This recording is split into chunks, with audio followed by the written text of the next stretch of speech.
Hi, അപ്പോൾ നമ്മൾ 10th preliminary hot ടോപ്പിക്സിന്റെ ആദ്യത്തെ ക്ലാസ്സിലേക്ക് കിടക്കുകയാണ്. ഒരുപാട് പേര് കാത്തിരിക്കുന്ന ഒരു സംഭവമാണ് 10th പ്രിലിംസിനുള്ള ഒരു ഹോട്ട് ടോപ്പിക് സീരീസ് സ്റ്റാർട്ട് ചെയ്യുന്നത്. അപ്പോൾ ഇന്ന് തൊട്ട് നമ്മൾ 10th പ്രിലിംസിന്റെ ഹോട്ട് ടോപ്പിക്സും സ്റ്റാർട്ട് ചെയ്യണം. അപ്പോൾ നമുക്ക് നമ്മുടെ ക്ലാസ്സിലേക്ക് കിടക്കാം. അതിനു മുമ്പ് നമ്മുടെ ടെലിഗ്രാം ചാനലിൽ ജോയിൻ ചെയ്യാത്തവരാണെങ്കിൽ തീർച്ചയായും ജോയിൻ ചെയ്യാം. നമ്മൾ ഓരോ ക്ലാസ്സുകളുടെയും PDF-ഉം മറ്റ് അനുബന്ധ വിവരങ്ങളും എല്ലാ കാര്യങ്ങളും അറിയിക്കുന്നതും ഒക്കെ നമ്മുടെ ടെലിഗ്രാം ചാനലിലാണ്. അപ്പോൾ ജോയിൻ ചെയ്യാത്തവരാണെങ്കിൽ തീർച്ചയായും ജോയിൻ ചെയ്യുക. അതുപോലെ തന്നെ എൻ്റെ ഇൻസ്റ്റാഗ്രാം അക്കൗണ്ട് ഫോളോ ചെയ്യാൻ താല്പര്യമുള്ളവരാണെങ്കിൽ മാത്രം തീർച്ചയായിട്ടും ഫോളോ ചെയ്യുക. രണ്ടിന്റെ ലിങ്ക് നമ്മൾ കമന്റ് ബോക്സിൽ പിൻ ചെയ്തിട്ടുണ്ട്. അതുപോലെ തന്നെ സിലബസിലെ ഓരോ ഭാഗത്തു നിന്നും ഏറ്റവും ഇമ്പോർട്ടന്റ് ആയിട്ടുള്ള 100 ചോദ്യങ്ങൾ ആവശ്യമുള്ള ഒരു സിലബസിലെ ഓരോ ടോപ്പിക്കിൽ നിന്നും ഹിസ്റ്ററി, ജോഗ്രഫി, കോൺസ്റ്റിറ്റ്യൂഷൻ, റെനൈസൻസ് അങ്ങനെ ഓരോ ഭാഗത്തു നിന്നും ഏറ്റവും ഇമ്പോർട്ടന്റ് ആയിട്ടുള്ള 100 ചോദ്യങ്ങൾ ആവശ്യമുള്ളവർ മാത്രം നമ്മുടെ ഡിസ്ക്രിപ്ഷൻ ഒന്ന് ചെക്ക് ചെയ്യുക. അപ്പോൾ നമുക്ക് നമ്മുടെ ക്ലാസ്സിലേക്ക് കിടക്കാം. ഈ വീഡിയോ നിങ്ങൾക്ക് ഉപകാരപ്പെട്ടു എന്ന് തോന്നുകയാണെങ്കിൽ മാത്രം ഈ ചാനൽ സബ്സ്ക്രൈബ് ചെയ്യുക. നിങ്ങളുടെ വിലയേറിയ അഭിപ്രായങ്ങൾ തീർച്ചയായും കമന്റ് ആയി രേഖപ്പെടുത്തുക. നിങ്ങളുടെ അഭിപ്രായങ്ങൾ നെഗറ്റീവ് ആണെങ്കിലും പോസിറ്റീവ് ആണെങ്കിലും ഈ വീഡിയോ നിങ്ങൾക്ക് ഉപകാരപ്പെടുന്നുണ്ട്, ക്ലാസ്സുകൾ നിങ്ങൾക്ക് മനസ്സിലാവുന്നുണ്ട്, എന്താണെങ്കിലും നിങ്ങളുടെ അഭിപ്രായങ്ങൾ കമന്റ് ആയിട്ട് രേഖപ്പെടുത്തുക. നിങ്ങളുടെ ഓരോ അഭിപ്രായങ്ങളും കാണുമ്പോഴാണ് എനിക്ക് എത്രയും പെട്ടെന്ന് നിങ്ങൾക്ക് അടുത്ത ക്ലാസ്സുകൾ തരാനുള്ള ഒരു ആകാംക്ഷ ഉണ്ടാകും. അപ്പോൾ നിങ്ങളുടെ അഭിപ്രായങ്ങൾ തീർച്ചയായിട്ടും കമന്റ് ആയി രേഖപ്പെടുത്തുക. അപ്പോൾ നമുക്ക് നേരെ നമ്മുടെ വീഡിയോയിലേക്ക് കിടക്കാം.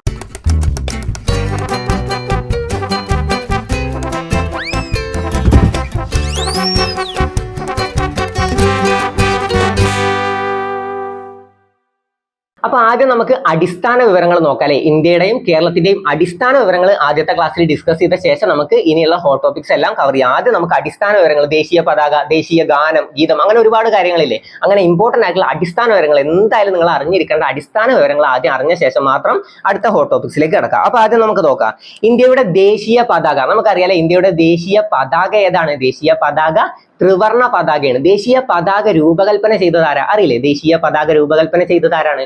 പിംഗലി വെങ്കയ്യ. ആരാണ് ദേശീയ പതാക രൂപകൽപ്പന ചെയ്തത്? പിംഗലി വെങ്കയ്യ. ദേശീയ പതാക രൂപകൽപ്പന ചെയ്തത് ആരാന്ന് ചോദിച്ചാൽ ആരാണ്? പിംഗലി വെങ്കയ്യ. ഏതൊക്കെ നിറങ്ങളാണ് ദേശീയ പതാകയിലുള്ളത്?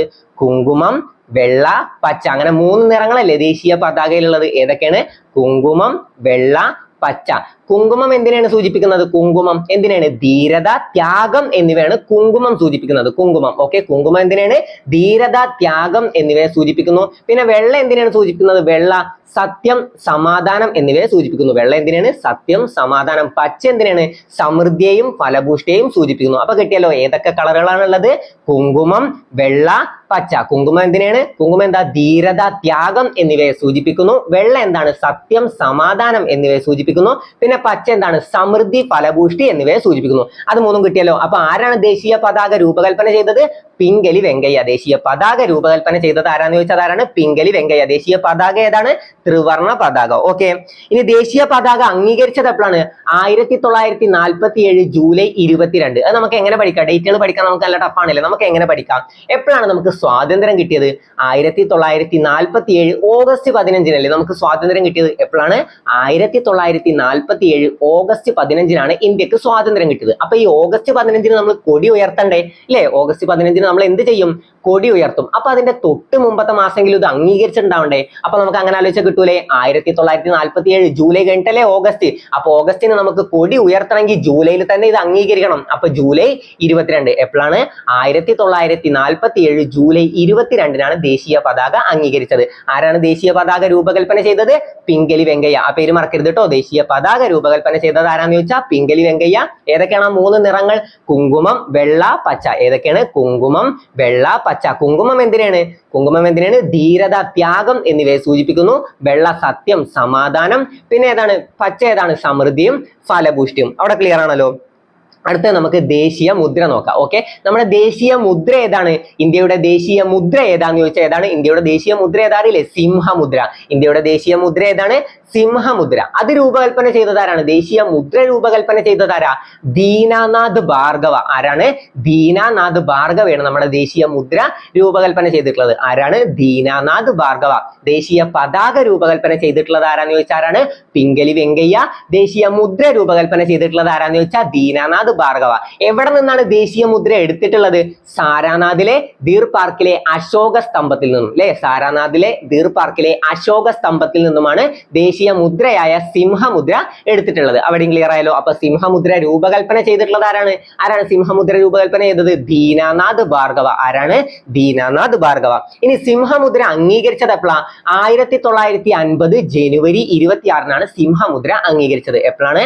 1950 ജനുവരി ജനുവരി 26. ഓക്കെ അല്ലേ? 1950 ജനുവരി 26 സിംഹമുദ്ര. അതെന്താണ് സിംഹമുദ്ര? നമ്മുടെ ദേശീയ മുദ്ര. ദേശീയ മുദ്ര ഏതാന്ന് ചോദിച്ചാൽ സിംഹമുദ്ര. ദേശീയ പതാക ഏതാന്ന് ചോദിച്ചാൽ അത് ത്രിവർണ്ണ പതാക. ത്രിവർണ്ണ പതാക രൂപകൽപ്പന ചെയ്തത് ആരാന്ന് ചോദിച്ചാൽ പിംഗലി വെങ്കയ്യ. ദേശീയ മുദ്ര രൂപകൽപ്പന ചെയ്തത് ആരാന്ന് ചോദിച്ചാൽ ആരാണ്? ദീനാനാഥ് ഭാർഗവ. അവിടെ ക്ലിയർ ആയല്ലോ. അടുത്ത നമുക്ക് ദേശീയ ഗാനം നോക്കാം. ഏതാണ് നമ്മുടെ ദേശീയ ഗാനം? നമുക്ക് എല്ലാവർക്കും അറിയാം, അത് ജനഗണമനയാണ് അല്ലെ? ഇന്ത്യയുടെ ദേശീയ ഗാനം ഏതാണ്? ജനഗണമന അല്ലെ? ഇന്ത്യയുടെ ദേശീയ ഗാനം ഏതാണ്? ജനഗണമന. ഇനി ഇന്ത്യയുടെ ദേശീയ ഗീതം ഏതാന്ന് ചോദിച്ചാൽ ഏതാണ്? അത് വന്ദേ മാതരം അല്ലെ? ഇന്ത്യയുടെ ദേശീയ ഗീതം ഏതാന്ന് ചോദിച്ചാൽ വന്ദേ മാതരം. ആരാണ് ദേശീയ ഗാനം രചിച്ചത്? ദേശീയ ഗാനം രചിച്ചത് ആരാണ്? രവീന്ദ്രനാഥ ടാഗോർ ആണ് കേട്ടോ. രവീന്ദ്രനാഥ് ടാഗോർ ആണ് ഇന്ത്യയുടെ ദേശീയ ഗാനം രചിച്ചത്. ശ്രദ്ധിക്കണം, ദേശീയ ഗാനം രചിച്ചത് ആരാന്ന് ചോദിച്ചാൽ രവീന്ദ്രനാഥ് ടാഗോറും ദേശീയ ഗീതം രചിച്ചത് ആരാന്ന് ചോദിച്ചാൽ ബങ്കിം ചന്ദ്ര ചാറ്റർജി. ഓക്കെ, ദേശീയ ഗാനം രചിച്ചത് രവീന്ദ്രനാഥ് ടാഗോർ, ദേശീയ ഗീതം രചിച്ചത് ആരാന്ന് ചോദിച്ചാൽ ബങ്കിം ചന്ദ്ര ചാറ്റർജി. ഇനി ദേശീയ ഗീതം എടുത്തിട്ടുള്ളത് ഏത് കൃതിയിൽ നിന്നാണെന്ന് ചോദിക്കൂലേ? ദേശീയ ഗീതം എടുത്തിട്ടുള്ളത് ആനന്ദമഠം എന്ന കൃതിയിൽ നിന്നാണ്. എന്താണ്? ആനന്ദമഠം എന്ന കൃതിയിൽ നിന്നാണ് ദേശീയ ഗീതം എടുത്തിട്ടുള്ളത്. അപ്പൊ ഇന്ത്യയുടെ ദേശീയ ഗാനം ഏതാണ്? ജനഗണമന. ദേശീയ ഗാനം രചിച്ചത് ആരാന്ന് ചോദിച്ചാൽ രവീന്ദ്രനാഥ് ടാഗോർ. ഇനി ദേശീയ ഗീതം രചിച്ചത് ആരാന്ന് ചോദിച്ചാൽ ബങ്കിം ചന്ദ്ര ചാറ്റർജി. ഓക്കെ അല്ലേ? ഇത് രണ്ടും അംഗീകരിച്ചത് ഒരു ദിവസമാണ്. അത് പഠിച്ചു വെച്ചോ. ദേശീയ ഗാനവും ഗീതവും അംഗീകരിച്ചത് ഒരു ദിവസമാണ്. എന്നാണ്? 1950 ജനുവരി 24. 1950 ജനുവരി 24. അത് നമുക്ക് എങ്ങനെ കണക്ട് ചെയ്ത് വെക്കാം? 1950 ജനുവരി 26 എന്താണ്? നമ്മുടെ റിപ്പബ്ലിക് ഡേ ആണ് അല്ലെ? 1950 ജനുവരി 26 നമ്മുടെ റിപ്പബ്ലിക് ഡേ ആണ്. അപ്പൊ അന്ന് നമുക്ക് ജനഗണമന ചൊല്ലണ്ടേ ഇല്ലേ? അപ്പൊ നമ്മൾ എന്ത് ചെയ്യും? സ്കൂളിലുള്ള കുട്ടികളോട് 2 ദിവസം മുമ്പ് തന്നെ അത് പറഞ്ഞു നോക്കും അല്ലെ? സ്കൂളിലെ കുട്ടികളല്ലേ ചൊല്ലുക. അപ്പൊ സ്കൂളിലെ കുട്ടികളോട് 2 ദിവസം മുമ്പ് തന്നെ എന്ത് പറഞ്ഞു നോക്കും? 26-ാം തീയതി നമുക്ക് ദേശീയ ഗാനം ചൊല്ലണം. അപ്പൊ 24-ന് ഇത് പഠിച്ചിട്ട് വരണം. അപ്പൊ ഇത് പഠിച്ചിട്ട് വരണമെങ്കിൽ 24-നെങ്കിലും ഇത് അംഗീകരിച്ചിട്ടുണ്ടാവണ്ടേ? അപ്പൊ അങ്ങനെ കണക്ട് ചെയ്ത് എന്ത് കിട്ടും? 2 ദിവസം മുമ്പ് 1950 ജനുവരി 24-നാണ് ദേശീയ ഗാനവും ഗീതവും അംഗീകരിച്ചിട്ടുള്ളത്. ഓക്കെ ആണല്ലോ? അപ്പൊ ദേശീയ ഗാനം രചിച്ചത് ആരാന്ന് ചോദിച്ചാൽ രവീന്ദ്രനാഥ് ടാഗോർ. ദേശീയ ഗീതം രചിച്ചത് ആരാന്ന് ചോദിച്ചാൽ ബങ്കിം ചന്ദ്ര ചാറ്റർജി. ഇനി സാരേ ജഹാം സെ അച്ച രചിച്ചത് ആരാ? സാരേ ജഹാം സെ അച്ച അത് അല്ലാമ മുഹമ്മദ് ഇക്ബാൽ ആണ് അല്ലെ? സാരേ ജഹാം സെ അച്ച രചിച്ചത് ആരാന്ന് ചോദിച്ചാൽ ആരാണ്? അല്ലാമ മുഹമ്മദ് ഇക്ബാൽ. അപ്പൊ ദേശീയ ഗാനവും ഗീതവും കിട്ടിയല്ലോ. ഇനി നമ്മുടെ ദേശീയ കലണ്ടർ ഏതാണ്? അത് ശകവർഷമാണ് കേട്ടോ. ദേശീയ കലണ്ടർ ഏതാന്ന് ചോദിച്ചാൽ ശകവർഷം. 1957 മാർച്ച് 22-നാണ് ശകവർഷം അംഗീകരിച്ചത്. ഓക്കെ, അപ്പൊ ദേശീയ കലണ്ടർ ഏതാണ്? ശകവർഷം. ഓക്കെ, ദേശീയ കലണ്ടർ ശകവർഷം. അടുത്ത നമ്മുടെ ദേശീയ പുഷ്പം ഏതാണ്? താമര. ഏതാണ് നമ്മുടെ ദേശീയ പുഷ്പം? ഏതാണ് ഇന്ത്യയുടെ ദേശീയ പുഷ്പം? ഏതാണ്? താമര. നമുക്ക് എങ്ങനെ ആലോചിക്കാം? നീലത്താമര എന്ന് ആലോചിക്കാം. എന്താണ്? നീലത്താമര. ഈ നീല എന്തിനാ അവിടെ പറഞ്ഞ്? നീല അതിന്റെ ശാസ്ത്രീയ നാമം ചോദിച്ചാൽ നിലംബോ ന്യൂസിഫറ. എന്താണ്? Nelumbo nucifera. അപ്പൊ നമുക്ക് നീലത്താമര എന്ന് പഠിച്ചു വെച്ചാൽ കിട്ടൂലേ? അപ്പൊ എന്താണ്? നീലത്താമര. നിലംബോ ന്യൂസിഫറ കിട്ടിയില്ലേ? Nelumbo nucifera. നീലത്താമരത്തെ നീല, നിലംബോ ന്യൂസിഫറ. അപ്പൊ ഇന്ത്യയുടെ ദേശീയ പുഷ്പം ഏതാണ്? താമരയാണ്. നമ്മൾ എങ്ങനെ പഠിക്കണം? നീലത്താമര എന്ന് പഠിക്കണം. അടുത്ത നമുക്ക് നോക്കാം, നമ്മുടെ ദേശീയ മൃഗം ഏതാണ്? നമ്മുടെ ദേശീയ മൃഗം ഏതാന്ന് ചോദിച്ചാൽ അത് റോയൽ ബംഗാൾ കടുവയാണ്. ഓക്കെ, റോയൽ ബംഗാൾ കടുവയാണ് ഇന്ത്യയുടെ ദേശീയ മൃഗം. ഇന്ത്യയുടെ ദേശീയ മൃഗം ഏതാണ്? റോയൽ ബംഗാൾ കടുവ. കടുവക്ക് മുമ്പ് നമ്മുടെ ദേശീയ മൃഗം ഏതായിരുന്നു? സിംഹമായിരുന്നു അല്ലെ? ഓക്കെ, കടുവക്ക് മുമ്പ് സിംഹമാണ്. 1972-ലാണ് കടുവയായത്. നമ്മുടെ ദേശീയ മൃഗം ഏതാന്ന് ചോദിച്ചാൽ ഏതാണ്? റോയൽ ബംഗാൾ കടുവ. ഇനി കടുവയുടെ ശാസ്ത്രീയ നാമം എന്താന്ന് ചോദിച്ചാൽ എന്താണ്? കടുവക്ക് എന്താ നമ്മൾ ഇംഗ്ലീഷിൽ പറയാ? ടൈഗർ എന്നല്ലേ അല്ലെ? ടൈഗർ എന്നല്ലേ കടുവക്ക് പറയാം. അപ്പൊ പാന്തേര ടൈഗ്രിസ്. എന്താണ്? പാന്തേര ടൈഗ്രിസ്. ആ ടൈഗർ എന്നുള്ളത് കണക്ട് ചെയ്താൽ ടൈഗ്രിസ് എന്നുള്ളത് കിട്ടും. പാന്തേര ടൈഗ്രിസ്. അപ്പൊ കടുവയുടെ ശാസ്ത്രീയ നാമം എന്താണ്? പാന്തേര ടൈഗ്രിസ്. ഏത് വർഷമാണ് കടുവയെ ദേശീയ മൃഗമായിട്ട് അംഗീകരിച്ചത്? 1972-ലാണ് അല്ലെ? 1972-ലാണ് കടുവയെ ദേശീയ മൃഗമായിട്ട് അംഗീകരിച്ചത്. അതുവരെ ക്ലിയർ അല്ലേ? അപ്പൊ ഇന്ത്യയുടെ ദേശീയ ഗാനം രചിച്ചത് ആരാണ്? രവീന്ദ്രനാഥ് ടാഗോർ. ദേശീയ ഗീതം രചിച്ചത് ആരാണ്? ബങ്കിം ചന്ദ്ര ചാറ്റർജി. ഇനി ദേശീയ പതാക രൂപകൽപ്പന ചെയ്തത് ആരാണ്? പിംഗലി വെങ്കയ്യ. ദേശീയ മുദ്ര രൂപകൽപ്പന ചെയ്തത് ആരാന്ന് ചോദിച്ചാൽ ദീനാനാഥ് ഭാർഗവ. ഓക്കെ ആണല്ലോ? അതുവരെ ക്ലിയർ അല്ലേ? അപ്പൊ നമുക്ക് അടുത്ത് നോക്കാം. ദേശീയ മൃഗം ഏതാണ്? റോയൽ ബംഗാൾ കടുവ. കടുവയുടെ ശാസ്ത്രീയ നാമം എന്താണ്? കടുവക്ക് എന്താ ഇംഗ്ലീഷിൽ പറയാ? ടൈഗർ. അപ്പൊ Panthera tigris. Tigris. Okay, tiger tigris. Panthera tigris എന്നാണ് കടുവക്ക് പറയാം. ഓക്കെ, ഇനി നമ്മുടെ ദേശീയ പക്ഷി നമുക്കറിയാം മയിലാണ് കേട്ടോ. ദേശീയ പക്ഷി ഏതാന്ന് ചോദിച്ചാൽ അത് മയിലാണ്. മയിലിന്റെ ശാസ്ത്രീയ നാമം എന്താണ്? പാവോ ക്രിസ്റ്റാറ്റസ്. ഓക്കെ, പാവോ ക്രിസ്റ്റാറ്റസ്. മയിൽ ആളൊരു പാവം ആണെന്ന് ആലോചിച്ചാൽ മതി. നമുക്ക് എങ്ങനെ പഠിക്കാം? പ്രിയങ്കരിയായ മയിൽ ആളൊരു പാവമാണെന്ന് പഠിക്കാട്ടോ. നമുക്ക് സങ്കര ഇനങ്ങൾ പഠിക്കാല്ലേ. പാവലിന്റെ സങ്കര ഇനമാണ് പ്രിയങ്ക. അപ്പൊ നമുക്ക് ഈ കോഡിലൂടെ ഈ 3 ക്വസ്റ്റ്യൻ കിട്ടുമല്ലോ. പ്രിയങ്കരിയായ മയിൽ ആളൊരു പാവമാണ്. പ്രിയങ്ക എന്താണ്? പാവലിന്റെ സങ്കര ഇനമാണ്. മയിൽ പാവമാണ്. ഈ പാവം എന്താണ്? പാവോ ക്രിസ്റ്റാറ്റസ്. മയിലിന്റെ ശാസ്ത്രീയ നാമം എന്താന്ന് ചോദിച്ചാൽ എന്താണ്? പാവോ ക്രിസ്റ്റാറ്റസ്. മയിലിന്റെ ശാസ്ത്രീയ നാമം എന്താ? പാവോ ക്രിസ്റ്റാറ്റസ്. അപ്പൊ ദേശീയ പക്ഷി ഏതാന്ന് കിട്ടിയല്ലോ? മയിലാണ്.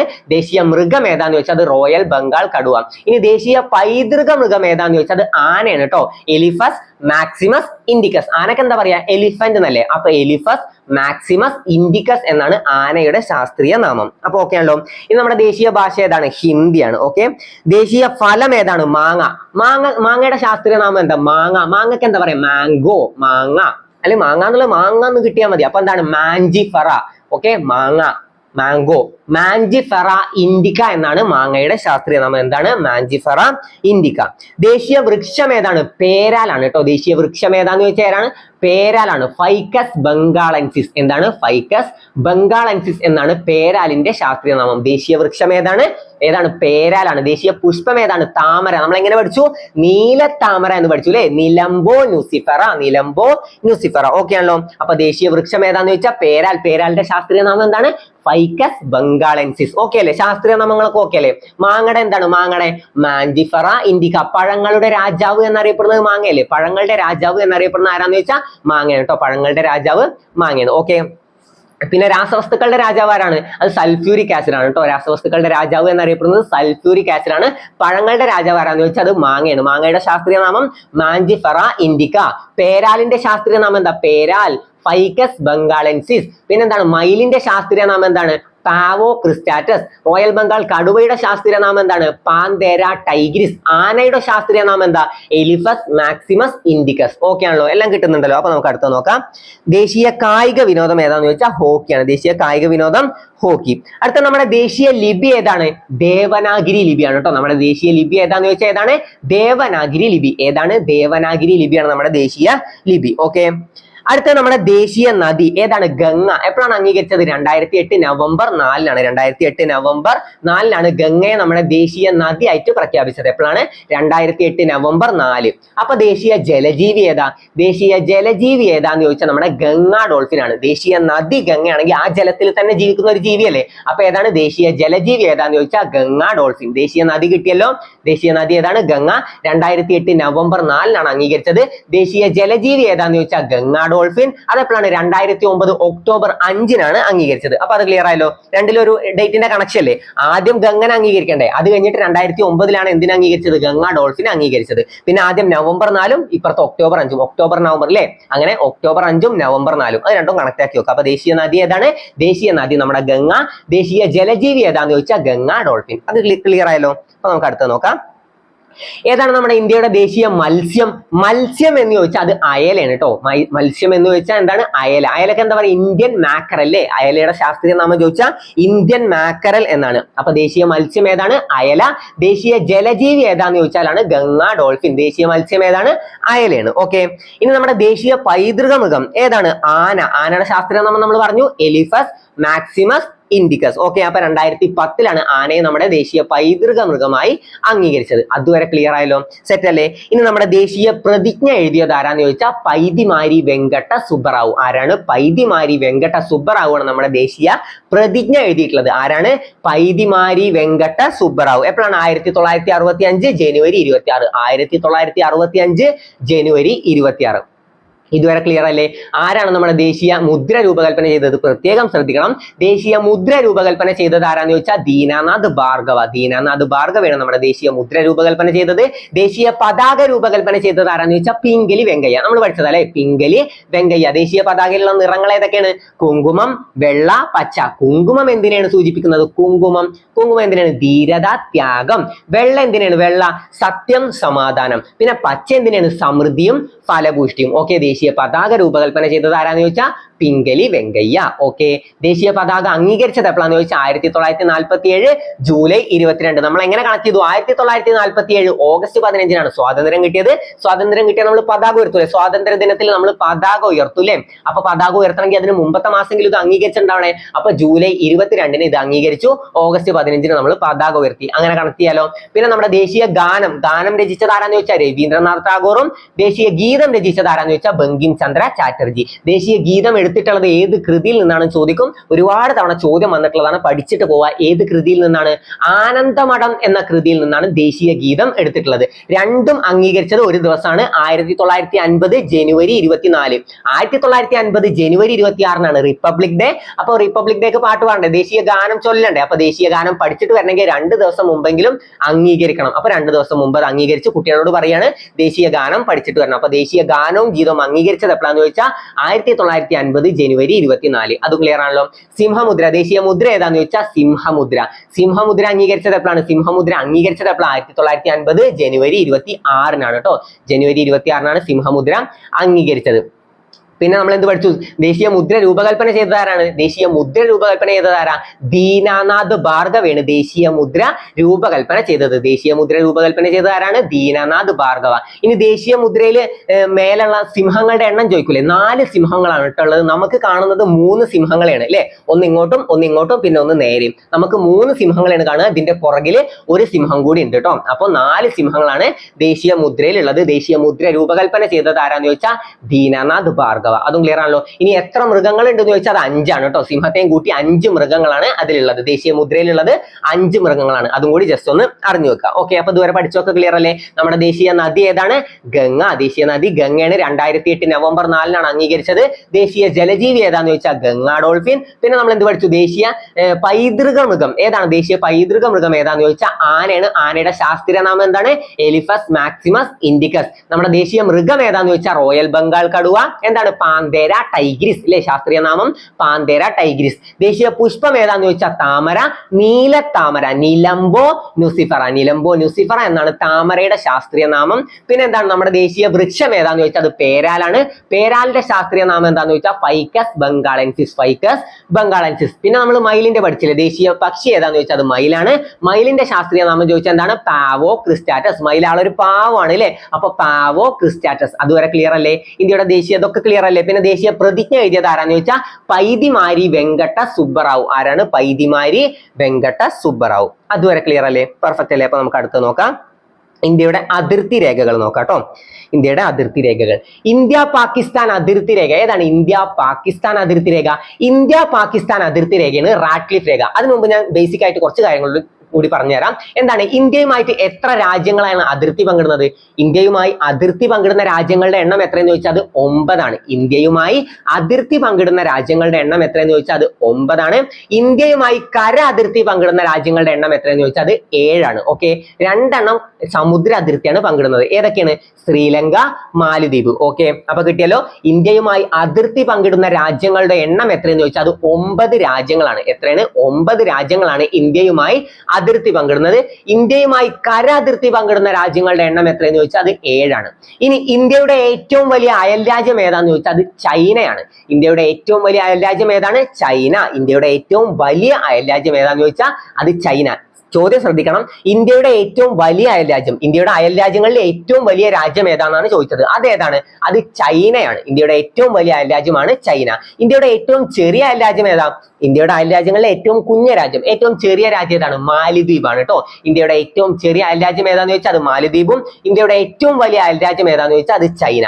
ഇനി ഇന്ത്യ ഏറ്റവും കൂടുതൽ അതിർത്തി പങ്കിടുന്ന രാജ്യം, ഇന്ത്യ കുറെ രാജ്യങ്ങളുമായിട്ട് അതിർത്തി പങ്കിടുന്നത്, അതിൽ ഏറ്റവും കൂടുതൽ അതിർത്തി വരമ്പ് ഏത് രാജ്യവുമായിട്ടാണ് പങ്കിടുന്നത്? ബംഗ്ലാദേശുമായിട്ടാണ് കേട്ടോ. ഏതാണ്? ഇന്ത്യ ബംഗ്ലാദേശ് അതിർത്തിയാണ്. ഓക്കെ, ഇന്ത്യ ഏറ്റവും കൂടുതൽ അതിർത്തി പങ്കിടുന്ന രാജ്യം ഏതാന്ന് ചോദിച്ചാൽ അത് ബംഗ്ലാദേശാണ്. ഇനി ഇന്ത്യ ഏറ്റവും കുറവ് അതിർത്തി പങ്കിടുന്നതോ? ഇന്ത്യ ഏറ്റവും കുറവ് അതിർത്തി പങ്കിടുന്ന രാജ്യം ഏതാന്ന് ചോദിച്ചാൽ അത് അഫ്ഗാനിസ്ഥാനാണ്. ഇന്ത്യ ഏറ്റവും കുറവ് അതിർത്തി പങ്കിടുന്നത് അഫ്ഗാനിസ്ഥാനുമായിട്ടാണ്. അത് ക്ലിയർ ആയല്ലോ. അപ്പൊ ഇന്ത്യ എത്ര രാജ്യങ്ങളുമായിട്ടാണ് അതിർത്തി പങ്കിടുന്നത്? 9 രാജ്യങ്ങളുമായിട്ടാണ് ഇന്ത്യ അതിർത്തി പങ്കിടുന്നത്. എത്ര രാജ്യങ്ങളുമായിട്ടാണ് കര അതിർത്തി പങ്കിടുന്നത്? ഞാൻ പറഞ്ഞു 2 രാജ്യങ്ങൾ സമുദ്ര അതിർത്തിയാണ്. ഏതൊക്കെ നമുക്കറിയാലോ? ശ്രീലങ്ക, മാലദ്വീപ്. 2 രാജ്യങ്ങൾ സമുദ്ര അതിർത്തിയാണ് പങ്കിടുന്നത്. അപ്പൊ എത്ര രാജ്യങ്ങളാണ് കരാതിർത്തി പങ്കിടുക? 7 രാജ്യങ്ങളല്ലേ. അപ്പൊ ടോട്ടൽ 9 രാജ്യങ്ങളാണ്. അതിൽ 7 രാജ്യങ്ങൾ കരാതിർത്തിയും 2 രാജ്യങ്ങൾ സമുദ്ര അതിർത്തിയുമാണ് പങ്കിടുന്നത്. അത് ക്ലിയർ ആയല്ലോ. ഇനി ഇന്ത്യയുടെ ഏറ്റവും വലിയ അയൽ രാജ്യം ഏത്? ഏറ്റവും വലുതല്ലേ, രാജ്യത്തിന്റെ വലിപ്പല്ലേ ചോദിച്ചിരിക്കുന്നത്. അപ്പൊ ഇന്ത്യയുടെ ഏറ്റവും വലിയ അയൽ രാജ്യം ഏതാന്ന് ചോദിച്ചാൽ അത് ചൈനയാണ് കേട്ടോ. ഇന്ത്യയുടെ ഏറ്റവും വലിയ അയൽ രാജ്യം ഏതാണ്? ചൈന. ഇന്ത്യയുടെ ഏറ്റവും ചെറിയ അയൽ രാജ്യം ഏതാ? രാജ്യങ്ങളിൽ ഏറ്റവും ചെറുത്, അയൽ രാജ്യങ്ങളിൽ ഏറ്റവും ചെറുത് ഏതാ? മാലദ്വീപാണ്. ഇനി ഇന്ത്യ ഏറ്റവും കൂടുതൽ അതിർത്തി പങ്കിടുന്നത് ഏത് രാജ്യവുമായിട്ടാണ്? ബംഗ്ലാദേശുമായിട്ടാണ് കേട്ടോ. ഇന്ത്യ ഏറ്റവും കൂടുതൽ അതിർത്തി പങ്കിടുന്നത് ബംഗ്ലാദേശുമായിട്ടാണ്. ഏറ്റവും കുറവ് അതിർത്തി പങ്കിടുന്നത് ഏത് രാജ്യവുമായിട്ടാണെന്ന് ചോദിച്ചാൽ അത് അഫ്ഗാനിസ്ഥാനാണ്. ഓക്കെ ആണല്ലോ, അത് ക്ലിയർ അല്ലേ. ഇനി നമുക്ക് അതിർത്തി രേഖകൾ നോക്കാം. ഇന്ത്യ പാകിസ്ഥാൻ അതിർത്തി രേഖ ഏതാണ്? റാഡ്ക്ലിഫ് രേഖ. ഇന്ത്യ പാകിസ്ഥാൻ അതിർത്തി രേഖയാണ് റാഡ്ക്ലിഫ് രേഖ.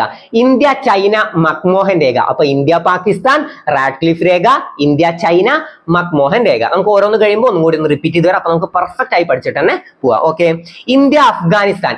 ഇന്ത്യ അഫ്ഗാനിസ്ഥാനും പാകിസ്ഥാൻ അഫ്ഗാനിസ്ഥാനും ഡ്യൂറന്റ് രേഖയാണ്. ഇനി ഇന്ത്യ അഫ്ഗാനിസ്ഥാൻ ഡ്യൂറന്റ് രേഖ എന്ന് ഇവിടെ പഠിപ്പിച്ച് കഴിഞ്ഞതും കമന്റ് വരും, സാറേ ഡ്യൂറന്റ് രേഖ പാകിസ്ഥാൻ അഫ്ഗാനിസ്ഥാൻ അല്ലേ? അതെ, പാകിസ്ഥാനും അഫ്ഗാനിസ്ഥാനും ഡ്യൂറന്റ് രേഖയാണ്. അതുപോലെ തന്നെ ഇന്ത്യ അഫ്ഗാനിസ്ഥാനും ഡ്യൂറന്റ് രേഖയാണ്. അപ്പൊ ഒന്ന് മനസ്സിലാക്കി വെക്കുക കേട്ടോ. ഓക്കെ, അപ്പൊ ഇന്ത്യ പാകിസ്ഥാൻ റാഡ്ക്ലിഫ് രേഖ, ഇന്ത്യ ചൈന മക്മോഹൻ രേഖ, ഇന്ത്യ അഫ്ഗാനിസ്ഥാൻ ഡ്യൂറന്റ് രേഖ. 3 എണ്ണം കിട്ടിയോ? ഇന്ത്യ പാകിസ്ഥാൻ റാഡ്ക്ലിഫ് രേഖ, ഇന്ത്യ ചൈന മക്മോഹൻ രേഖ, ഇന്ത്യ അഫ്ഗാനിസ്ഥാൻ ഡ്യൂറന്റ് രേഖ.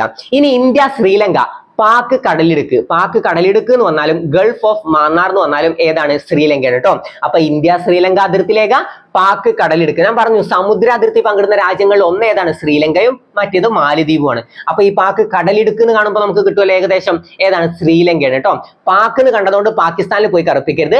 ഇന്ത്യ പാകിസ്ഥാൻ അതിർത്തി രേഖയാണ് റാഡ്ക്ലിഫ് രേഖ, ഇന്ത്യ ചൈന മക്മോഹൻ രേഖ, ഇന്ത്യ അഫ്ഗാനിസ്ഥാൻ ഡ്യൂറന്റ് രേഖ, ഇന്ത്യ ശ്രീലങ്ക പാക് കടലിടുക്ക് അല്ലെങ്കിൽ ഗൾഫ് ഓഫ് മാന്നാർ. ഓക്കെ, ഇനി അടുത്തത് ഇന്ത്യ മാലദ്വീപ് ഏതാണ്? 8 degree channel. India Maladweep 8 degree channel. ഇനി ആദ്യം തൊട്ടൊന്നും കൂടി വരാം.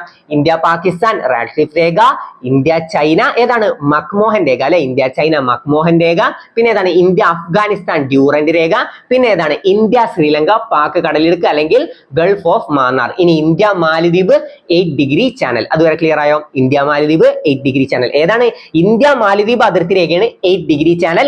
ഇന്ത്യ ശ്രീലങ്ക അതിർത്തി രേഖയാണ് പാക് കടലിടുക്ക് അല്ലെങ്കിൽ gulf of Mannar. India Pakistan Radcliffe രേഖ, ഇന്ത്യ പാകിസ്ഥാൻ റാഡ്ക്ലിഫ് രേഖ, ഇന്ത്യ ചൈന മക്മോഹൻ രേഖ. അടുത്ത നോക്കാം. ഇന്ത്യ ബംഗ്ലാദേശ് ഏതാണ്? തീൻ ബേഗ കോറിഡോർ. ഇന്ത്യ ബംഗ്ലാദേശ് അതിർത്തി രേഖയാണ് തീൻ ബേഗ കോറിഡോർ. ബംഗ്ല ആ ഭാവിച്ച് കണക്ട് ചെയ്തു, അത് തീൻ ബേഗ കോറിഡോർ. അപ്പൊ ഇന്ത്യ പാകിസ്ഥാൻ അതിർത്തി രേഖ റാഡ്ക്ലിഫ് രേഖ, ഇന്ത്യ ചൈന മക്മോഹൻ രേഖ, ഇന്ത്യ മാലദ്വീപ് ഏതാണ്? 8 degree channel. India Maladweep 8 degree channel. India Bangladesh Teen Bigha corridor. India Afghanistan ഏതാണ്? ഡ്യൂറന്റ് രേഖ. ഇന്ത്യ ശ്രീലങ്ക പാക് കടലിടുക്ക് അല്ലെങ്കിൽ ഗൾഫ് ഓഫ് മാന്നാർ. അതുവരെ ക്ലിയർ ആയല്ലോ. ഇനി ഒരു വട്ടം കൂടി ഓർഡറിൽ ഒന്ന് റിപ്പീറ്റ് ചെയ്ത് വരാം. ഇന്ത്യ പാകിസ്ഥാൻ അതിർത്തി രേഖ ഏതാണ്? ഇന്ത്യ പാകിസ്ഥാൻ നോക്കി പഠിച്ചോ. ഇന്ത്യ പാകിസ്ഥാൻ അതിർത്തി രേഖ ഏതാണ്? റാഡ്ക്ലിഫ് രേഖ. ഇന്ത്യ ചൈന ഏതാണ്? ഇന്ത്യ ചൈന കിട്ടുന്നില്ലേ? ഇന്ത്യ ചൈന മക്മോഹൻ രേഖ. ഇന്ത്യ അഫ്ഗാനിസ്ഥാൻ ഡ്യൂറന്റ് രേഖ.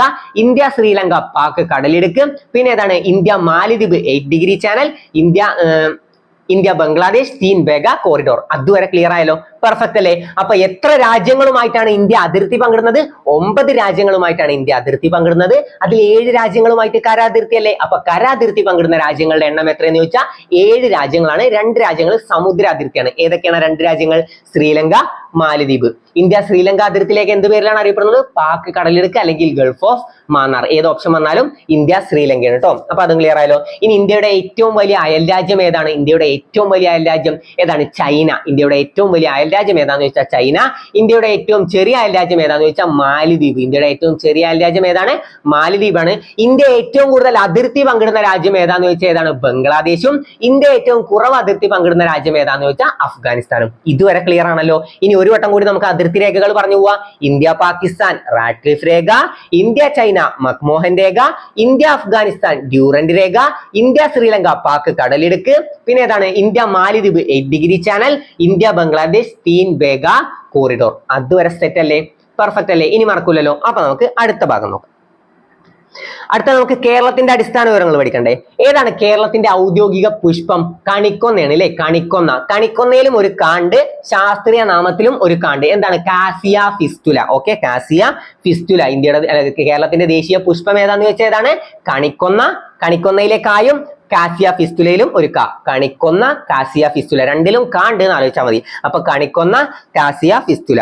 ഔദ്യോഗിക വൃക്ഷം ഏതാണ്? തെങ്ങാണ്. തെങ്ങിന്റെ ശാസ്ത്രീയ നാമം എന്താണ്? Cocos nucifera. തെങ്ങിന്റെ ശാസ്ത്രീയ നാമം എന്താണ്? Cocos nucifera. തെങ്ങിന് നമ്മൾ എന്താ പറയാ? കോക്കനട്ട് ട്രീ എന്നല്ലേ നമ്മൾ പറയാ തെങ്ങിന്? Coconut tree. അപ്പൊ കോക്കോസ് ന്യൂസിഫറ. 1000 ആവശ്യങ്ങൾക്കുള്ള മരം എന്നറിയപ്പെടുന്ന ഏതാണ്? 1000 ആവശ്യങ്ങൾക്കുള്ള മരം എന്നറിയപ്പെടുന്നത് തെങ്ങാണ് കേട്ടോ. 1000 ആവശ്യങ്ങൾക്കുള്ള മരം എന്നറിയപ്പെടുന്ന ഏതാണ്? തെങ്ങാണ്. യൂണിവേഴ്സൽ ഫൈബർ എന്നറിയപ്പെടുന്ന ഏതാണ്? യൂണിവേഴ്സൽ ഫൈബർ എന്നറിയപ്പെടുന്ന ഏതാ? യൂണിവേഴ്സൽ ഫൈബർ അറിയോ? പരുത്തി. യൂണിവേഴ്സൽ ഫൈബർ എന്നറിയപ്പെടുന്നത് പരുത്തിയാണ്. പിന്നെ ഏതാണ്? കറുത്ത പൊന്ന് എന്നറിയപ്പെടുന്ന ഏതാ? കറുത്ത പൊന്ന്. നമ്മൾ കേരളത്തിലുള്ളവർക്കൊക്കെ അറിയാം. കറുത്ത പൊന്ന് എന്നറിയപ്പെടുന്ന ഏതാണ്? കുരുമുളകാണ് കേട്ടോ. കറുത്ത പൊന്ന് എന്നറിയപ്പെടുന്നത് കുരുമുളകാണ്. ഏതാണ്? പച്ച സ്വർണം എന്നറിയപ്പെടുന്നത്? പച്ച സ്വർണം എന്നറിയപ്പെടുന്ന ഏതാണ്? പച്ച സ്വർണം. അതെല്ലാവരും ഒന്ന് കമന്റ് ചെയ്യണേ. പച്ച സ്വർണം എന്നറിയപ്പെടുന്ന ഏതാ? പച്ച സ്വർണം അറിയല്ലോ. പച്ച സ്വർണം എന്നറിയപ്പെടുന്നത് കേട്ടിട്ടുണ്ടാവും. പച്ച സ്വർണം എന്നറിയപ്പെടുന്ന ഏതാ? അറിയുന്നവരൊക്കെ കമന്റ് ചെയ്യാം. ഓക്കെ, അപ്പൊ നമുക്ക് ഔദ്യോഗിക വൃക്ഷം പറിച്ചു. തെങ്ങാണ്. 1000 ആവശ്യങ്ങൾക്കുള്ള മരം പഠിച്ചു നോക്കണം കേട്ടോ. 1000 ആവശ്യങ്ങൾക്കുള്ള മരം എന്നറിയപ്പെടുന്ന ഏതാന്ന് ചോദിച്ചാൽ തെങ്ങാണ്. പിന്നെ എന്താണ്? യൂണിവേഴ്സൽ ഫൈബർ എന്നറിയപ്പെടുന്ന ഏതാന്ന് വെച്ചാൽ പരുത്തിയാണ്. പിന്നെ പരുത്തി കൃഷിക്ക് ഏറ്റവും അനുയോജ്യമായ മണ്ണ് ഏതാണ്? അറിയില്ലേ? പരുത്തി കൃഷിക്ക് ഏറ്റവും അനുയോജ്യമായ മണ്ണ് കറുത്ത മണ്ണാണ് കേട്ടോ. പരുത്തി കൃഷിക്ക് ഏറ്റവും അനുയോജ്യമായ മണ്ണാണ് കറുത്ത മണ്ണ്. റിഗർ, ചെർണോസം എന്നീ പേരുകളിൽ അറിയപ്പെടുന്ന മണ്ണിനം ഏതാന്ന് ചോദിച്ചാലും കറുത്ത മണ്ണാണ്. അത് ജസ്റ്റ് പഠിച്ചു വെക്കുക. ഓക്കെ, അപ്പൊ ഔദ്യോഗിക വൃക്ഷം തെങ്ങാണ്. Cocos nucifera. എന്താണ്? കോക്കോസ് ന്യൂസിഫറ എന്നാണ് തെങ്ങിന്റെ ശാസ്ത്രീയ നാമം. അടുത്തത് ഔദ്യോഗിക പക്ഷി ഏതാന്ന് ചോദിച്ചാൽ മലമുഴക്കി വേഴാമ്പലാണ്. ഏതാണ്? മലമുഴക്കി വേഴാമ്പലാണ് കേരളത്തിന്റെ ഔദ്യോഗിക പക്ഷി. ഔദ്യോഗിക പുഷ്പം ഏതാണ്? കണിക്കൊന്ന, കാസിയ ഫിസ്റ്റുല. ഔദ്യോഗിക വൃക്ഷം ഏതാണ്? തെങ്ങ്, കോക്കോസ് ന്യൂസിഫറ. ഔദ്യോഗിക പക്ഷി ഏതാന്ന് ചോദിച്ചാൽ മലമുഴക്കി വേഴാമ്പൽ. ഇനി ഔദ്യോഗിക മൃഗം ഏതാണ്? ആന, എലിഫസ് മാക്സിമസ് ഇൻഡിക്കസ്. നമ്മുടെ പൈതൃക മൃഗം, ദേശീയ പൈതൃക മൃഗം ഏതാന്ന് ചോദിച്ചാലും നമ്മുടെ കേരളത്തിന്റെ ഔദ്യോഗിക മൃഗം ഏതാന്ന് ചോദിച്ചാലും ആനയാണ്. Elephas maximus indicus. ഔദ്യോഗിക മത്സ്യം ഏതാന്ന് ചോദിച്ചാൽ അത് കരിമീനാണ് കേട്ടോ. ഏതാണ്? കരിമീൻ. എട്രോപ്ലസ് സുറാറ്റൻസിസ്. എന്താണ്? എട്രോപ്ലസ് സുറാറ്റൻസിസ്. ഔദ്യോഗിക മത്സ്യം ഏതാണ്? കരിമീനാണ്. ഓക്കെ, ഔദ്യോഗിക പാനീയം ഏതാന്ന് ചോദിച്ചാൽ അത് കരിക്കിൻ വെള്ളം അല്ലെങ്കിൽ ഇളനീർ. കരിക്കിൻ വെള്ളം. ഓക്കെ, ഔദ്യോഗിക പാനീയം ഏതാന്ന് ചോദിച്ചാൽ അത് കരിക്കിൻ വെള്ളം. നമ്മുടെ ദേശീയ പാനീയം ഏതാന്ന് ചോദിച്ചാൽ അത് ചായ കേട്ടോ. ജസ്റ്റ് ഒന്ന് അറിഞ്ഞു വെക്കാം. നമ്മുടെ ദേശീയ പാനീയം ഏതാണ്? ചായയാണ്. ഓക്കെ, ഔദ്യോഗിക ഫലം ഏതാന്ന് ചോദിച്ചാൽ അത് ചക്കയാണ്. ഔദ്യോഗിക ഫലം ഏതാണ്? ചക്ക. 2018 മാർച്ച് 21 ചക്കയെ ദേശീയ ഫലം ഔദ്യോഗിക ഫലമായിട്ട് അംഗീകരിച്ചത്. എപ്പോഴാണ്? 2018 മാർച്ച് 21. ഈ മാർച്ച് 21 എന്ത് ദിനമാണ് അറിയോ? മാർച്ച് 21 വനദിനം അല്ലെ. മാർച്ച് 21 വനദിനം. വനജയുടെ കാലിൽ ക്ഷയം. നമ്മൾ അങ്ങനെ പഠിച്ചതല്ലേ? വനജയുടെ കാലിൽ ക്ഷയം. വനദിനം, ജലദിനം, കാലാവസ്ഥാ ദിനം, ക്ഷയരോഗ ദിനം. മാർച്ച് 21 എന്താണ്? അപ്പോ വനദിനമാണ് കേട്ടോ. അപ്പൊ വനം എന്ന് ആലോചിച്ചാൽ നമുക്ക് അവിടെ ചക്ക ആലോചിച്ചൂടെ? മാർച്ച് 21 വനദിനം. അന്നാണ് ചക്കയെ ഔദ്യോഗിക ഫലമായിട്ട് അംഗീകരിച്ചത്. അപ്പൊ 2018 മാർച്ച് 21 ചക്കയെ ഔദ്യോഗിക ഫലമായിട്ട് അംഗീകരിച്ചത്. ഇനി ഔദ്യോഗിക ചിത്രശലഭം ഏതാന്ന് ചോദിച്ചാൽ അത് ബുദ്ധമയൂരി. ഏതാണ്? ബുദ്ധമയൂരിയാണ് കേരളത്തിന്റെ ഔദ്യോഗിക ചിത്രശലഭം. അപ്പൊ അതുവരെ ക്ലിയർ അല്ലേ? തെങ്ങിന്റെ ശാസ്ത്രീയ നാമം പഠിക്കണം. Cocos nucifera. 1000 ആവശ്യങ്ങൾക്കുള്ള മരം എന്നറിയപ്പെടുന്ന ഏതാന്ന് ചോദിച്ചാൽ അത് ഏതാണ്? തെങ്ങാണ്. ഏതാണ്? പച്ച സ്വർണം എന്നറിയപ്പെടുന്ന ഏതാണ്? കമന്റ് ചെയ്യണം. എല്ലാവരും കമന്റ് ചെയ്യണം. പച്ച സ്വർണം അറിയുന്നവരൊക്കെ കമന്റ് ചെയ്യുക. കമന്റ് കണ്ടിട്ട് ബാക്കിയുള്ളവരും പഠിക്കുമല്ലോ. അപ്പൊ പച്ച സ്വർണം എന്നറിയപ്പെടുന്ന ഏതാണ്? കമന്റ് ചെയ്യുക കേട്ടോ. അടുത്ത നമുക്ക് കേരളത്തിലെ ജില്ലകളും അതിന്റെ അപരനാമങ്ങളും നോക്കാം. നമുക്ക് സംസ്ഥാനങ്ങളും അതിനെ പറ്റിയുള്ളതും പഠിക്കാണ്ട്. ഓക്കെ, സംസ്ഥാനങ്ങൾ ഇപ്പോൾ ഇന്ത്യയുടെ ഹൃദയം എന്നറിയപ്പെടുന്ന സംസ്ഥാനം ഏത്? ഇന്ത്യയുടെ ആത്മാവ്. അങ്ങനെയൊക്കെ നമുക്ക് പഠിക്കാണ്ട്. നമുക്ക് വേറെ ക്ലാസ്സിൽ പഠിക്കാം. ഇന്ന് നമുക്ക് ജില്ലകളും അപരനാമങ്ങളും പഠിക്കാം. ഒക്കെ പാടെ ഒന്നിച്ച് പഠിക്കാൻ നമുക്ക് തലേ കയറില്ല. അപ്പൊ നമുക്ക് ജില്ലകൾ നോക്കാം. തിരുവനന്തപുരം. പ്രതിമകളുടെ നഗരം എന്നറിയപ്പെടുന്ന ഏതാന്ന് വെച്ചാൽ തിരുവനന്തപുരമാണ്. എന്താണ്? പ്രതിമകളുടെ നഗരം എന്നറിയപ്പെടുന്ന ഏതാണ്? തിരുവനന്തപുരം. ഓക്കെ, പ്രതിമകളുടെ നഗരം തിരുവനന്തപുരം. നിത്യഹരിത നഗരം എന്ന് ഗാന്ധിജി വിശേഷിപ്പിച്ചത് ഏത് ജില്ലയെന്ന് ചോദിച്ചാൽ അത് തിരുവനന്തപുരം. നിത്യഹരിത നഗരം എന്ന് ഗാന്ധിജി വിശേഷിപ്പിച്ചത് തിരുവനന്തപുരത്തെയാണ്. ആധുനിക ഇന്ത്യയിലെ മഹാത്ഭുതം എന്ന് ഗാന്ധിജി വിശേഷിപ്പിച്ചത് എന്തിനാണ്? ക്ഷേത്ര പ്രവേശന വിളംബരം. ആധുനിക ഇന്ത്യയിലല്ല, ആധുനിക ലോകത്തെ മഹാത്ഭുതം എന്ന് ഗാന്ധിജി വിശേഷിപ്പിച്ചത് എന്തിനെന്ന് ചോദിച്ചാൽ എന്താണ്? അത് ക്ഷേത്ര പ്രവേശന വിളംബരം. എപ്പോഴാണ്? 1936. ഓക്കെ, അപ്പൊ ജില്ലകളും അപരനാമങ്ങളും. തിരുവനന്തപുരം എന്താണ്? പ്രതിമകളുടെ നഗരം എന്നറിയപ്പെടുന്ന ഏതാന്ന് ചോദിച്ചാൽ അത് തിരുവനന്തപുരം. എന്നാൽ ശില്പനഗരം എന്നറിയപ്പെടുന്ന ഏതാണ്? ശില്പനഗരം അത് കോഴിക്കോടാണ് കേട്ടോ. ശില്പനഗരം എന്നറിയപ്പെടുന്നത് കോഴിക്കോടാണ്. പ്രതിമകളുടെ നഗരം തിരുവനന്തപുരം. നിത്യഹരിത നഗരം എന്ന് ഗാന്ധിജി വിശേഷിപ്പിച്ചു അല്ലെ. നിത്യഹരിത നഗരം എന്ന് ഗാന്ധിജി വിശേഷിപ്പിച്ച നഗരം ഏതാന്ന് ചോദിച്ചാൽ അത് ഏതാണ്? തിരുവനന്തപുരമാണ് കേട്ടോ. അടുത്ത നമുക്ക് പത്തനംതിട്ട നോക്കാം. പത്തനംതിട്ട ആരാധനാലയങ്ങളുടെ ജില്ല എന്നറിയപ്പെടുന്ന ഏതാണ്? പത്തനംതിട്ടയാണ്. ഏതാണ്? പത്തനംതിട്ട ആരാധനാലയങ്ങളുടെ ജില്ല. ഓക്കെ. പടയണിയുടെ നാട്. ഓക്കെ. പടയണിയുടെ നാട് എന്നറിയപ്പെടുന്ന ഏതാണ്? പടയണിയുടെ നാട് എന്നറിയപ്പെടുന്നത് പത്തനംതിട്ടയാണ്. കടമ്മനിട്ട, ഓച്ചിറ എന്നീ സ്ഥലങ്ങളിലല്ലേ പത്തനംതിട്ട പടയണി പ്രചാരത്തിലുള്ളത്? പടയണി പ്രചാരത്തിലുള്ള എവിടെയൊക്കെയാണ്? കടമ്മനിട്ട, ഓച്ചിറ എന്നീ സ്ഥലങ്ങളിലാണ്. ഓക്കെ. അപ്പൊ പടയണിയുടെ നാട് എന്നറിയപ്പെടുന്ന ഏതാന്ന് വെച്ചാൽ പത്തനംതിട്ട. ഏതാണ്? തെയ്യങ്ങളുടെ നാട്. തെയ്യങ്ങളുടെ നാട് ഏതാണ്? നമുക്കറിയാം കണ്ണൂരാണ് അല്ലെ. തെയ്യങ്ങളുടെ നാട് എന്നറിയപ്പെടുന്നത് കണ്ണൂരാണ്. കേരളത്തിന്റെ തീർത്ഥാടന തലസ്ഥാനം എന്നറിയപ്പെടുന്ന ജില്ല ഏതാന്ന് വെച്ചാൽ പത്തനംതിട്ട. അപ്പൊ പത്തനംതിട്ടനെ പറ്റി എന്തൊക്കെ പഠിച്ചു? ആരാധനാലയങ്ങളുടെ ജില്ല, പടയണിയുടെ നാട്, പിന്നെന്താണ്? കേരളത്തിന്റെ തീർത്ഥാടന തലസ്ഥാനം എന്നൊക്കെ അറിയപ്പെടുന്ന ഏതാന്ന് ചോദിച്ചാൽ ഏതാണ്? പത്തനംതിട്ട. ഓക്കെ അല്ലോ. ആരാധനാലയങ്ങളുടെ ജില്ല, പടയണിയുടെ നാട്, കേരളത്തിന്റെ തീർത്ഥാടന തലസ്ഥാനം എന്നറിയപ്പെടുന്ന ജില്ല എന്നൊക്കെ അറിയപ്പെടുന്ന ഏതാണ്? പത്തനംതിട്ട. അടുത്ത നമുക്ക് ആലപ്പുഴ നോക്കാം. കിഴക്കിന്റെ വെനീസ് എന്നറിയപ്പെടുന്ന ഏതാന്ന് വെച്ചാൽ ആലപ്പുഴയാണ്. മറ്റേ വെനീസിലെ വ്യാപാരി എന്നുള്ള മമ്മൂട്ടിയുടെ സിനിമ അല്ലേ, അത് കണ്ടവർക്കൊക്കെ ഈ ആലപ്പുഴ കണക്ട് ചെയ്യാൻ പറ്റും. അപ്പൊ ആലപ്പുഴയാണ് കിഴക്കിന്റെ വെനീസ് എന്നറിയപ്പെടുന്നത്. ഓക്കെ. കിഴക്കിന്റെ വെനീസ് എന്നറിയപ്പെടുന്ന ഏതാണ്? ആലപ്പുഴ. ജലോത്സവങ്ങളുടെ നാട്. ജലോത്സവങ്ങളുടെ നാട് എന്നറിയപ്പെടുന്ന ഏതാണ്? ആലപ്പുഴയാണ് കേട്ടോ. രാജാ കേശവദാസിന്റെ പട്ടണം. അപ്പൊ രാജാ കേശവദാസിന്റെ പട്ടണം എന്നറിയപ്പെടുന്ന ഏതാണ്? ആലപ്പുഴയാണ്. തൃശ്ശൂർ നഗരത്തിന്റെ ശില്പി ആരാന്നറിയോ? തൃശ്ശൂർ ശക്തൻ തമ്പുരാനാണ് കേട്ടോ. ജസ്റ്റ് അറിഞ്ഞു വെക്കുക. തൃശ്ശൂർ നഗരത്തിന്റെ ശില്പി ആരാന്ന് ചോദിച്ചാൽ ശക്തൻ തമ്പുരാൻ. ഓക്കെ. അപ്പൊ ആലപ്പുഴയാണ് കിഴക്കിന്റെ വെനീസ് എന്നറിയപ്പെടുന്നത്. ജലോത്സവങ്ങളുടെ നാട് എന്നറിയപ്പെടുന്നതും ആലപ്പുഴയാണ്. രാജാ കേശവദാസിന്റെ പട്ടണം എന്നറിയപ്പെടുന്നതും ആലപ്പുഴയാണ്. അപ്പൊ ആലപ്പുഴ ക്ലിയർ ആയല്ലോ. അപ്പൊ അടുത്ത് നമുക്ക് കോട്ടയം നോക്കാം. പ്രസിദ്ധീകരണങ്ങളുടെ ജില്ല എന്നറിയപ്പെടുന്ന ഏതാണ്? കോട്ടയമാണ്. മീനച്ചിലാറിന്റെ പട്ടണം എന്ന് വിശേഷിപ്പിക്കപ്പെടുന്ന ജില്ല എന്താണ്? മീനച്ചിലാറിന്റെ പട്ടണം എന്ന് വിശേഷിപ്പിക്കപ്പെടുന്ന ജില്ല ഏതാന്ന് ചോദിച്ചാൽ അത് കോട്ടയമാണ്. ചുമർചിത്ര നഗരം എന്നറിയപ്പെടുന്ന ഏതാണ്? കോട്ടയമാണ് കേട്ടോ. ചുമർചിത്ര നഗരം എന്നറിയപ്പെടുന്നത് കോട്ടയം. നമ്മൾ ഈ കോട്ടയിലല്ലേ ചുമർചിത്രമൊക്കെ ഉണ്ടാവുക? ചുമർചിത്രമൊക്കെ അധികം കോട്ടയിലാണ് ഉണ്ടാവുക. കോട്ട അല്ലെ. അപ്പൊ ആ കോട്ട എന്ന് ആലോചിച്ചാൽ കോട്ടയം കിട്ടും. ചുമർചിത്ര നഗരം കോട്ടയം. പ്രസിദ്ധീകരണങ്ങളുടെ ജില്ല, മീനച്ചിലാറിന്റെ പട്ടണം എന്ന് വിശേഷിപ്പിക്കപ്പെടുന്ന ജില്ല ചുമർചിത്ര നഗരം. അക്ഷര നഗരം എന്നും അറിയപ്പെടുന്ന ഏതാന്ന് വെച്ചാൽ അത് കോട്ടയമാണ്. അക്ഷര നഗരം എന്നും അറിയപ്പെടുന്നത്, അതുപോലെ തന്നെ ചുമർചിത്ര നഗരം എന്നൊക്കെ അറിയപ്പെടുന്ന ഏതാണ്? കോട്ടയമാണ്. അപ്പൊ കോട്ടയം ക്ലിയർ ആയല്ലോ. അടുത്ത നമുക്ക് ഇടുക്കി നോക്കാം. കുടിയേറ്റക്കാരുടെ ജില്ല ഏതാണ്? കുടിയേറ്റക്കാരുടെ ജില്ല എന്നറിയപ്പെടുന്നത് കുടിയേറ്റക്കാരുടെ ജില്ല എന്നറിയപ്പെടുന്നത് ഏതാണ്? ഇടുക്കിയാണ് കേട്ടോ. കേരളത്തിന്റെ പഴക്കൂട എന്നറിയപ്പെടുന്നതും ഇടുക്കിയാണ്. കേരളത്തിന്റെ പഴക്കൂട, അതുപോലെ തന്നെ കുടിയേറ്റക്കാരുടെ ജില്ല എന്നൊക്കെ അറിയപ്പെടുന്നത് ഏതാന്ന് ചോദിച്ചാൽ അതേതാണ്? ഇടുക്കിയാണ്. കുടിയേറ്റക്കാരുടെ ജില്ല ഏതാണ്? ഇടുക്കിയാണ്. സുഗന്ധവ്യഞ്ജനങ്ങളുടെ കലവറ എന്നറിയപ്പെടുന്ന ജില്ല ഏതാന്ന് ചോദിച്ചാലും ഇടുക്കിയാണ്. സുഗന്ധവ്യഞ്ജനങ്ങളുടെ കലവറ എന്നറിയപ്പെടുന്ന ജില്ല ഏതാണ്? ഇടുക്കിയാണ്. കിട്ടിയല്ലോ. കുടിയേറ്റക്കാരുടെ ജില്ല, കേരളത്തിന്റെ പഴക്കൂട, സുഗന്ധവ്യഞ്ജനങ്ങളുടെ കലവറ എന്നൊക്കെ അറിയപ്പെടുന്ന ജില്ല ഏതാന്ന് ചോദിച്ചാൽ അതേതാണ്? ഇടുക്കിയാണ്. അടുത്ത നമുക്ക് തൃശ്ശൂർ നോക്കാം. പൂരങ്ങളുടെ നാട്. എല്ലാവർക്കും അറിയാം പൂരങ്ങളുടെ നാട് എന്ന് പറഞ്ഞാൽ ഏതാണ്? തൃശ്ശൂരാണ്. ഓക്കെ. പൂരങ്ങളുടെ നാട്, ഉത്സവങ്ങളുടെ നാട് എന്നൊക്കെ അറിയപ്പെടുന്ന ഏതാന്ന് ചോദിച്ചാൽ ഏതാണ്? തൃശ്ശൂരാണ്. കേരളത്തിന്റെ സാംസ്കാരിക തലസ്ഥാനം ഏതാന്ന് ചോദിച്ചാൽ അത് തൃശ്ശൂരാണ് കേട്ടോ. അത് നമുക്ക് കണക്ട് ചെയ്ത് പഠിച്ചുകൂടെ? ഈ നമ്മുടെ കേരള കലാമണ്ഡലമൊക്കെ സ്ഥിതി ചെയ്യുന്നത് ഏത് ജില്ലയിലാണ്? തൃശ്ശൂർ ജില്ലയിലാണ്. അപ്പൊ ഈ കലാമണ്ഡലം വെച്ചിട്ട് നമുക്ക് എന്ത് കണക്ട് ചെയ്യാം? സംസ്കാരത്തെ കണക്ട് ചെയ്യാം. അപ്പൊ സാംസ്കാരിക തലസ്ഥാനം ഏതാന്ന് വെച്ചാൽ അത് തൃശ്ശൂരാണ്. വ്യാവസായിക തലസ്ഥാനം ഏതാന്ന് വെച്ചാൽ അത് എറണാകുളം. ഓക്കെ. അപ്പൊ സാംസ്കാരിക തലസ്ഥാനം ഏതാണ്? തൃശ്ശൂരാണ് കേട്ടോ. പൂരങ്ങളുടെ നാട് ഏതാണ്? തൃശ്ശൂരാണ്. ഉത്സവങ്ങളുടെ നാട് ഏതാണ്? തൃശ്ശൂരാണ്. കേരളത്തിന്റെ സാംസ്കാരിക തലസ്ഥാനം ഏതാന്ന് വെച്ചാലും തൃശ്ശൂരാണ്. തൃശ്ശൂർ നഗരത്തിന്റെ ശില്പി ആരാന്ന് വെച്ചാൽ ആരാണ്? ശക്തൻ തമ്പുരാൻ. ആരാണ്? ശക്തൻ തമ്പുരാൻ. അടുത്ത നമുക്ക് പാലക്കാട് നോക്കാം. പാലക്കാട് കരിമ്പനകളുടെ നാട് എന്നറിയപ്പെടുന്ന ഏതാണ്? കരിമ്പനകളുടെ നാട് എന്നറിയപ്പെടുന്നത് പാലക്കാടാണ്. കേരളത്തിന്റെ നെല്ലറ എന്നറിയപ്പെടുന്ന ജില്ല ഏതാന്ന് ചോദിച്ചാലും പാലക്കാടാണ്. ഇനി കേരളത്തിന്റെ നെല്ലറ എന്നറിയപ്പെടുന്ന സ്ഥലം ഏതാന്ന് ചോദിച്ചാൽ അത് കുട്ടനാടാണ് കേട്ടോ. ഏതാണ്? കുട്ടനാടാണ്. പമ്പയുടെ ദാനം എന്നറിയപ്പെടുന്ന സ്ഥലം ഏതാന്ന് ചോദിച്ചാലും കുട്ടനാടാണ്. ആരാണ് കുട്ടനാടിന്റെ കഥാകാരൻ? കുട്ടനാടിന്റെ കഥാകാരൻ എന്നറിയപ്പെടുന്നത് തകഴിയാണ് കേട്ടോ. കുട്ടനാടിന്റെ കഥാകാരൻ എന്നറിയപ്പെടുന്ന ആരാണ്? തകഴിയാണ്. നിളയുടെ കഥാകാരൻ എന്നറിയപ്പെടുന്ന ആരാണ്? MT ആണ്. കോഴിക്കോടിന്റെ കഥാകാരൻ എന്നറിയപ്പെടുന്ന ആരാണ്? SK പൊറ്റക്കാടാണ്. ഓക്കെ. അപ്പൊ കുട്ടനാടിന്റെ കഥാകാരൻ, നിളയുടെ കഥാകാരൻ ആരാ? MT. കുട്ടനാടിന്റെ കഥാകാരൻ തകഴി, നിളയുടെ കഥാകാരൻ MT, കോഴിക്കോടിന്റെ കഥാകാരൻ ആരാന്ന് ചോദിച്ചാൽ SK പൊറ്റക്കാട്. ഓക്കെ. ആരാണ്? ബേപ്പൂർ സുൽത്താൻ എന്നറിയപ്പെടുന്ന ആരാണ്? വൈക്കം മുഹമ്മദ് ബഷീറാണ്. അപ്പൊ പാലക്കാട് നമ്മൾ എന്തൊക്കെ പഠിച്ചു?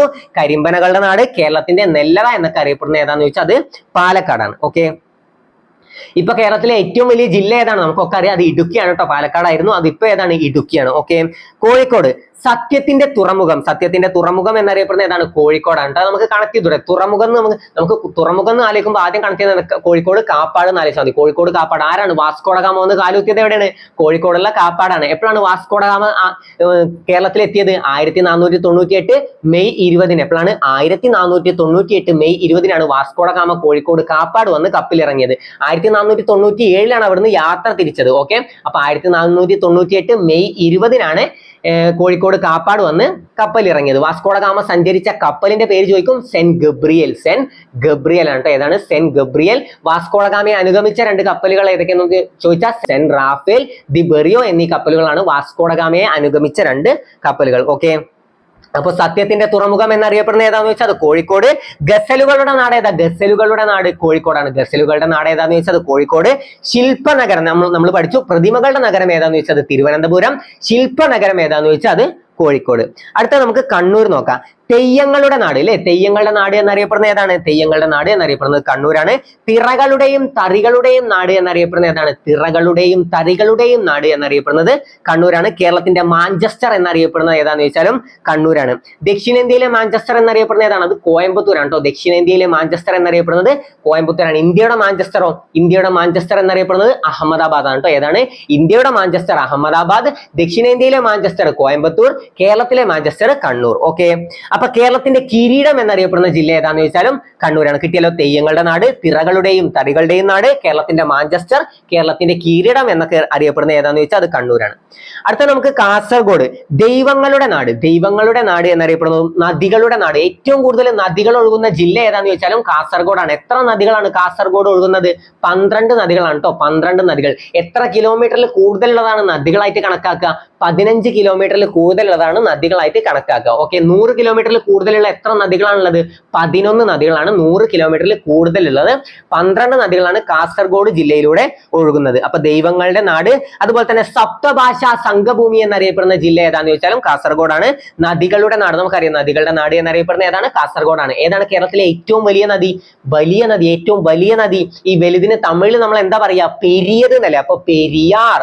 കേരളത്തിലെ ഏറ്റവും വലിയ നദി ഏതാന്ന് ചോദിച്ചാൽ അത് പെരിയാറാണ്. ഓക്കെ, കേരളത്തിന്റെ വ്യാവസായിക തലസ്ഥാനം നമ്മൾ പഠിച്ചു അല്ലെ. എറണാകുളമാണ് കേരളത്തിന്റെ വ്യാവസായിക തലസ്ഥാനം. കേരളത്തിന്റെ സാംസ്കാരിക തലസ്ഥാനം ഏതാന്ന് ചോദിച്ചാൽ സംസ്കാരം. കേരള കലാമണ്ഡലം വെച്ച് കണക്ട് ചെയ്താൽ നമുക്ക് എന്ത് കിട്ടും? തൃശ്ശൂരിനെ നമുക്ക് കിട്ടും. കേരളത്തിന്റെ സാംസ്കാരിക തലസ്ഥാനമാണ് തൃശ്ശൂർ. കേരളത്തിന്റെ വ്യാവസായിക തലസ്ഥാനം എറണാകുളം. കേരളത്തിന്റെ ഊട്ടി എന്നറിയപ്പെടുന്ന ജില്ല ഏതാണ്? കേരളത്തിന്റെ ഊട്ടി എന്നറിയപ്പെടുന്ന ജില്ലയാണ് വയനാട്. കേരളത്തിന്റെ ചിറാപ്പുഞ്ചി. കേരളത്തിലെ ചിറാപ്പുഞ്ചി എന്നറിയപ്പെടുന്ന സ്ഥലം ഏതാണ്? അത് ലക്കിടിയാണ് കേട്ടോ. കേരളത്തിലെ ചിറാപ്പുഞ്ചി എന്നറിയപ്പെടുന്ന സ്ഥലം ഏതാന്ന് ചോദിച്ചാൽ അത് ലക്കിടിയാണ്. കശുവണ്ടി വ്യവസായത്തിന്റെ ഈറ്റില്ലം എന്നറിയപ്പെടുന്ന ജില്ല. കശുവണ്ടി വ്യവസായത്തിന്റെ ഈറ്റില്ലം കൊല്ലം. ഓക്കെ, കശുവണ്ടി വ്യവസായത്തിന്റെ ഈറ്റില്ലം എന്നറിയപ്പെടുന്ന ജില്ല ഏതാന്ന് ചോദിച്ചാൽ അത് ഏതാണ്? കൊല്ലമാണ്. ഓക്കെ ആണല്ലോ. അപ്പൊ ഇതുവരെ കിട്ടിയല്ലോ. കേരളത്തിന്റെ വ്യാവസായിക തലസ്ഥാനം ഏതാണ്? എറണാകുളം. സാംസ്കാരിക തലസ്ഥാനം ഏതാന്ന് ചോദിച്ചാൽ അത് തൃശ്ശൂർ. പ്രതിമകളുടെ നഗരം ഏതാന്ന് ചോദിച്ചാൽ അത് തിരുവനന്തപുരം. ശില്പ നഗരം ഏതാന്ന് ചോദിച്ചാൽ അത് ഏതാണ്? കോഴിക്കോട്.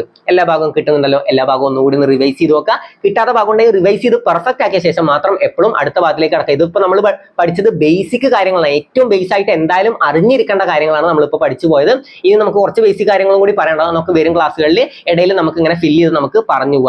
അപ്പൊ ഇന്നെടുത്ത ഇത്രയും കാര്യങ്ങൾ നിങ്ങൾക്ക് ക്ലിയർ ആയി എന്ന് തന്നെ വിശ്വസിക്കുന്നു. ഇന്നത്തെ ഈ വീഡിയോ നിങ്ങൾക്ക് ഉപകാരപ്പെട്ടു എന്ന് തോന്നുകയാണെങ്കിൽ മാത്രം ഈ ചാനൽ സബ്സ്ക്രൈബ് ചെയ്യുക. നിങ്ങളുടെ വിലയേറിയ അഭിപ്രായങ്ങൾ തീർച്ചയായും ഓരോരുത്തരും നിങ്ങളുടെ അഭിപ്രായങ്ങൾ തീർച്ചയായും കമന്റായി രേഖപ്പെടുത്തുക. അപ്പൊ ഇതുപോലുള്ള മറ്റൊരു വീഡിയോയുമായിട്ട് നമുക്ക് വീണ്ടും കാണാം.